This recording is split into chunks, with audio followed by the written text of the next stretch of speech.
There is an update tonight on a daring Quebec prison break back in March that was straight out of a James Bond movie. It turns out the prisoners may have had some help from family. 2 high-security inmates were snatched from the jail by helicopter, grabbing onto ropes that were dangling from it. The escapees were soon caught, and yesterday police picked up 2 brothers and an ex-girlfriend.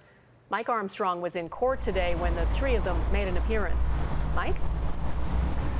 Well, Donna, the 3 appeared here in the Saint Jerome courtroom individually, one after another, but they did something you don't usually see from the recently arrested, especially people facing so many charges. They smiled in the prisoner's docket, joked around with security and lawyers.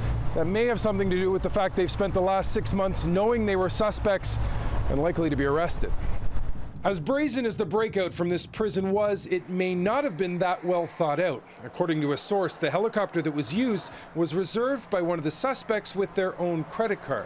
Police took 6 months to act, but had a good idea who they were after. From the beginning, we knew that there were more than the 4 people that we arrested. Of course, we needed to have some information and to gather proof to bring them to court.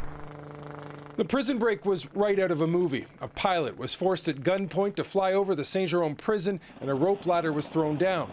2 inmates were pulled out, hanging on for dear life, flying over this neighborhood, and shocked witnesses. 2 guys on with the rope. Okay. Outside the helicopter? Yeah, outside of the helicopter.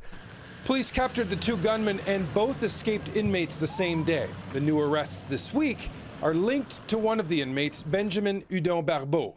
There are 2 of his younger brothers and an ex-girlfriend. The prosecutor says they didn't take part in the breakout, but were involved in the planning. They conspired together, she says, and stole a license plate for a car used in the getaway.